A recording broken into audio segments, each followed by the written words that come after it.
Streaming on clickorlando.com and broadcasting live, you're watching News 6 at noon. That gun was bought for one purpose and one purpose alone. That gun was bought to assassinate Police Officer Jewell for whatever reason this guy was thinking. Breaking right now at noon, Volusia County Sheriff Mike Chitwood giving an update after an off-duty Edgewater police officer was shot and killed last night. According to deputies, Eduardo Machado confessed to shooting Officer David Jewell multiple times in the head from close range. We have team coverage starting with your Volusia County community correspondent Molly Reed. And Molly, you were there for the sheriff's update, and he presented some disturbing surveillance video.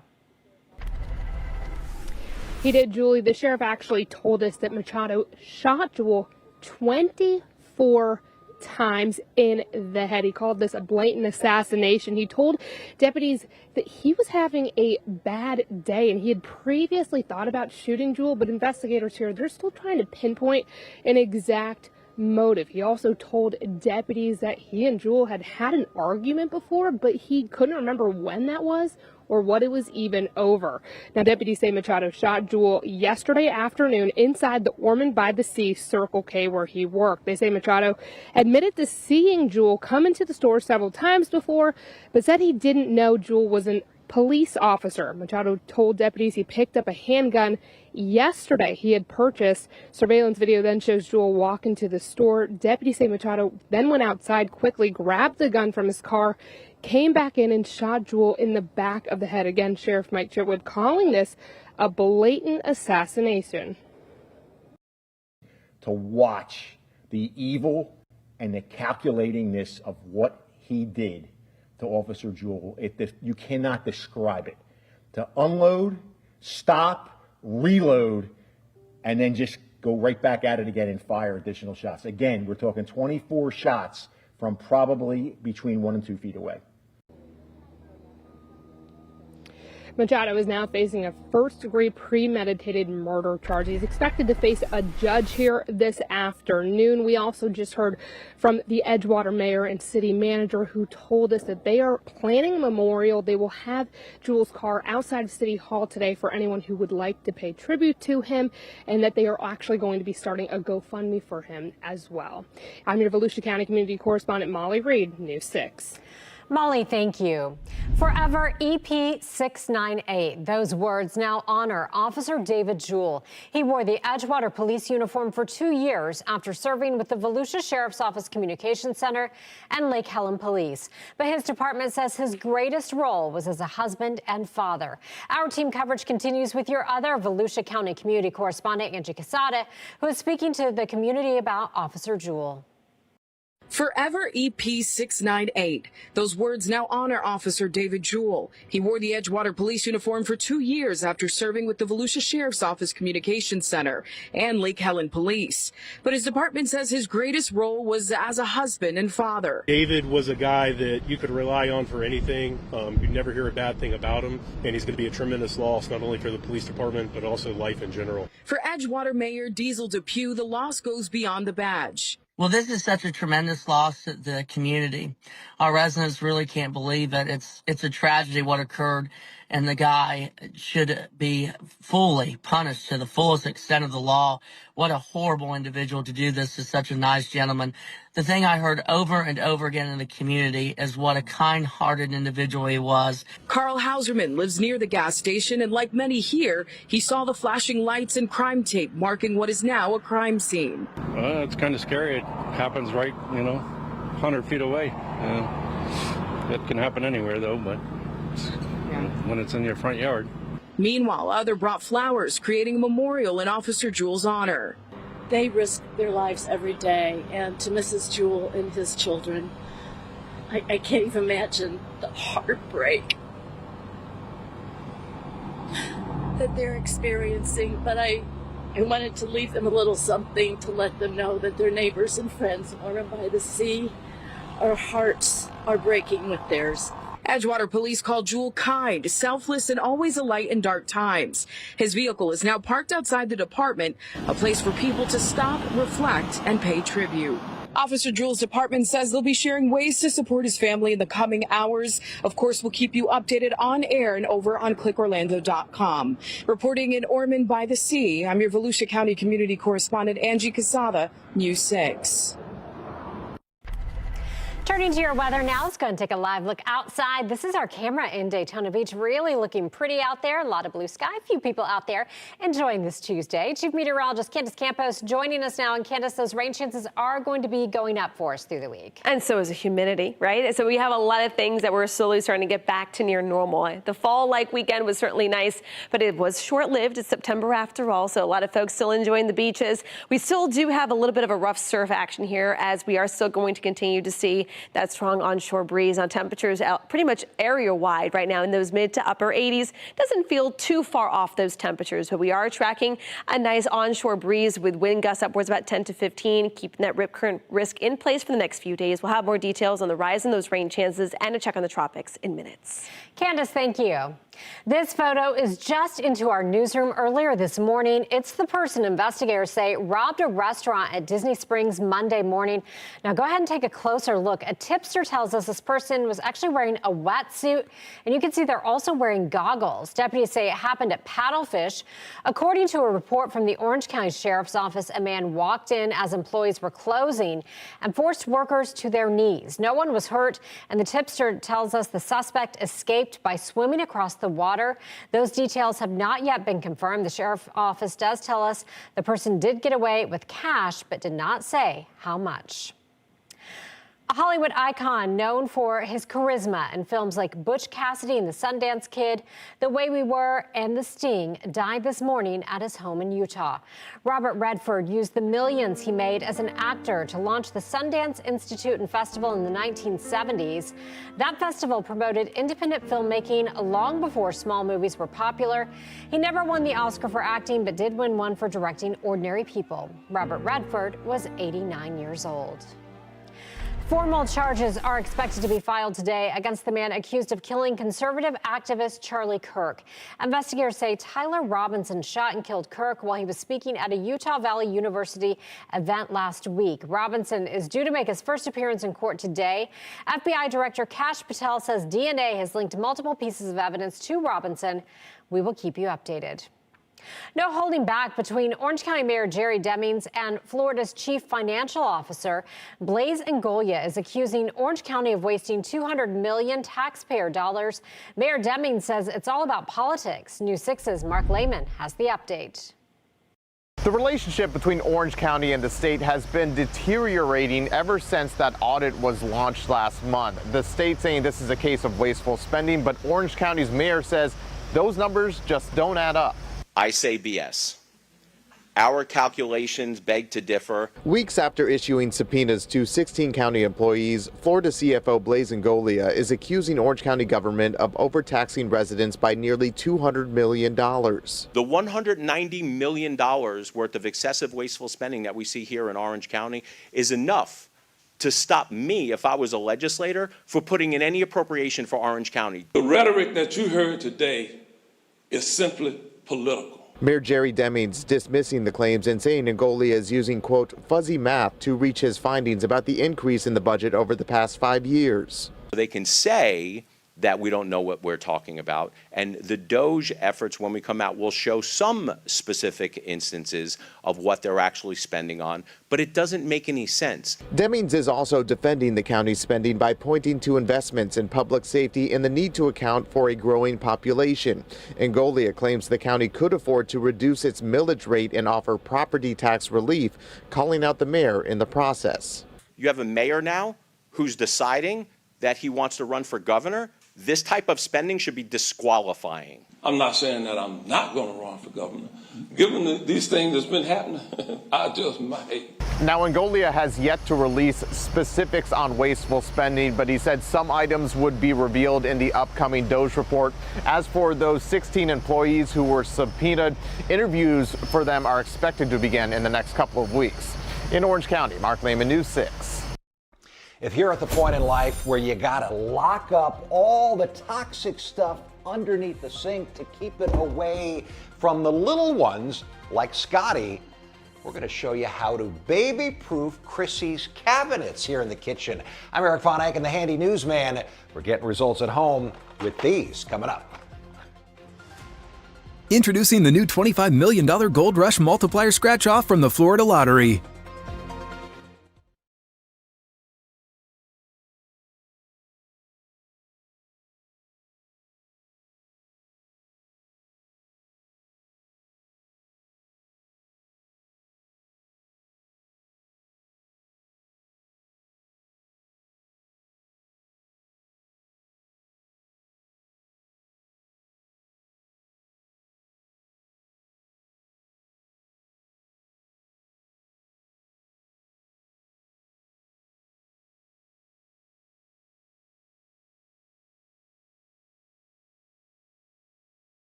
It's Chrissy. Hi. And this must be Scotty. This is Scotty. Scotty, I'm Eric Von Eyck, the Handy Newsman. And that's Destiny. Say hi. Not yet. We're almost there. Scotty is the reason that we're here. Yes. So he's 7 months old and he's about to start crawling any day now. So Okay. I definitely need to baby-proof my house. We want to keep him safe. Yeah, definitely. Show me what we're doing. All right, come on in. The cabinets. Yes. So This is where you keep all the toxic stuff. Yes. I did this, it seems like not so long ago. I got the stuff. We're going to see if we can get results for you. awesome. Thank you. Sure. These are what I used when mine were little. Essentially, they're just plastic hooks and they lock the cabinet closed so a baby can't easily unlock the cabinet. So we got a latch and we got a catch. One goes on the door and the other goes on the frame. Step one is to use the adhesive and put it on the backs of each so we can stick it on and then make sure both are in the right place. Step two is we're going to position the latch and the catch to check that they work. What's important is that the catch is in the middle of the frame and the rounded edge is facing out. And when you put the latch on, make sure it clears the door but catches the catch. And of course, check that the latch is in the middle of the catch. Step three is to put in the screws, 2 in the latch and 2 in the catch.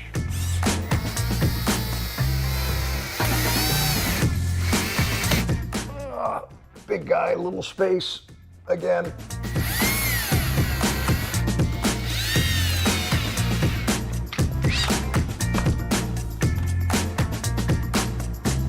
That's great.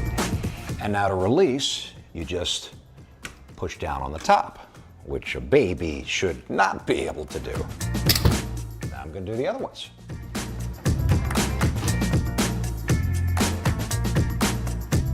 Okay, now here's your house hack. When the kids grow up and someday you get tired of these, of course you could take them off, or you could just lock them down into place. And trust me, it goes quicker than you think. I'm gonna get Chrissy. All right, Chrissy, we did 9. Wow. Tell me what you think. All right. Oh, Eric, this is awesome. Good, or more importantly, what does Scotty think? What do you think, Can you buddy? get in there? You can't get in there, at least not yet. We got results? Do we get results at home? At home. Things have changed a lot since we were baby proofing. I know. I did hair ties. Yeah. Well, I will tell you that I do have a baby gate at the top of my stairs for my dog who can actually open it. He walks up, opens it with his face. You've got a smart dog. I do, yeah.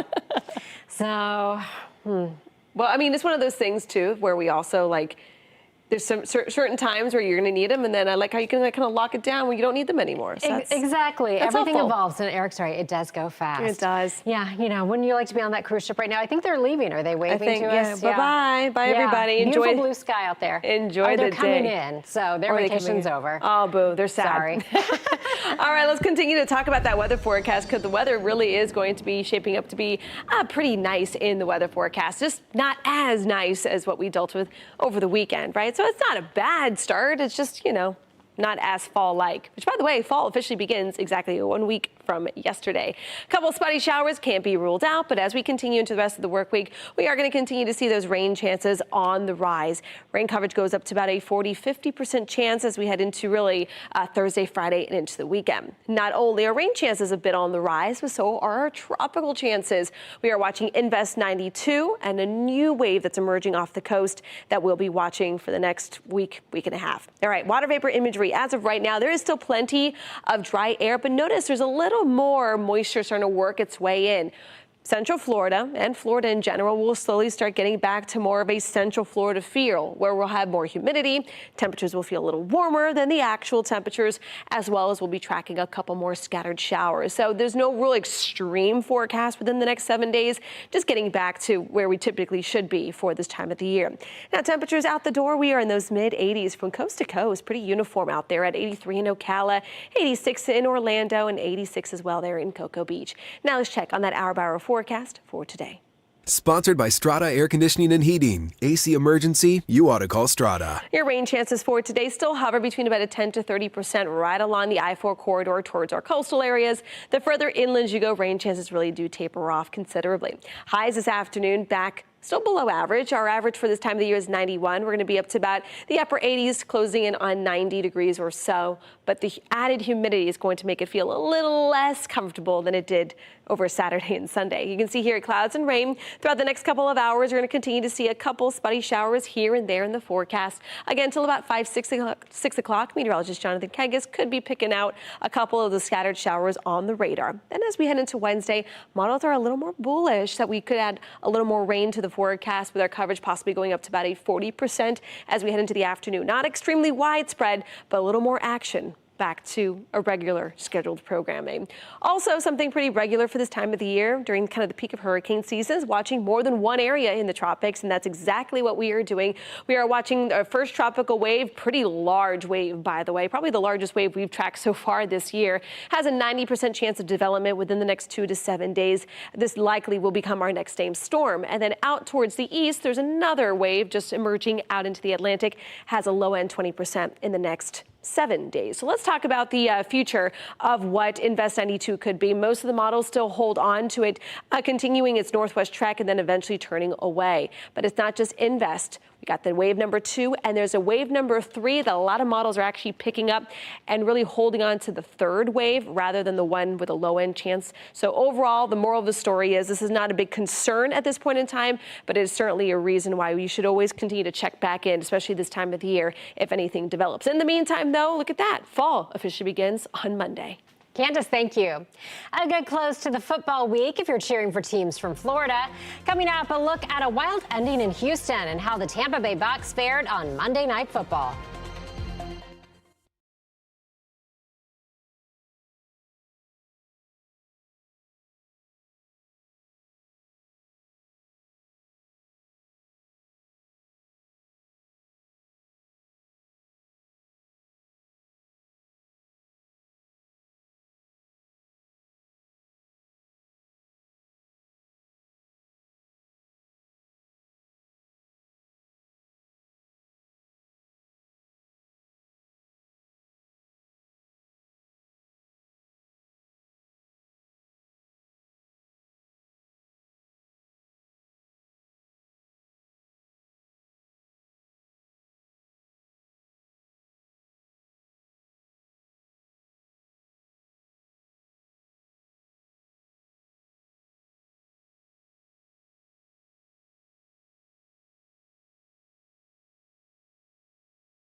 It wasn't all bad news for Florida's NFL teams in Week 2.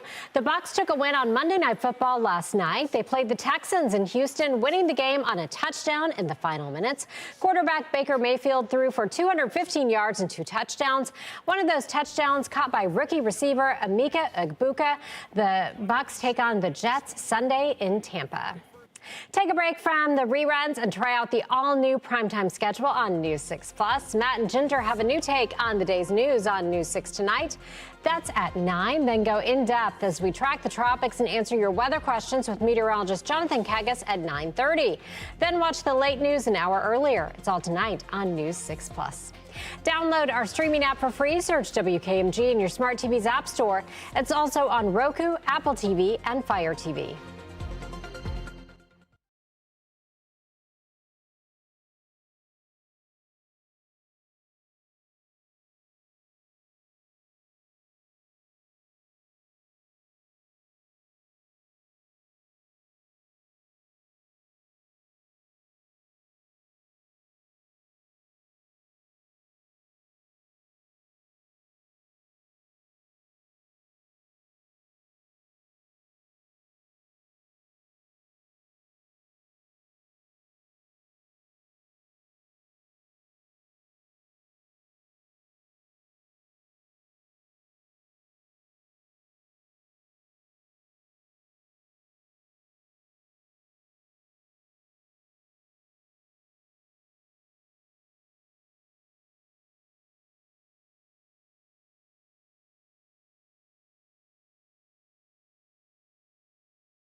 Candace has a final look at the weather, maybe a few showers later today. Spotty showers, really watching for a little more rain to kind of creep back in along with the humidity come Thursday and Friday. As of now, Saturday and Sunday, not looking too bad.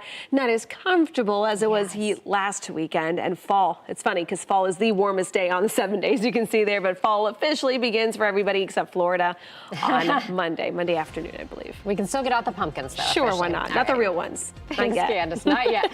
Switch over right now to the News 6 Plus streaming app or clickorlando.com to watch News 6 Extra. Have a great day. Our next newscast is at 4.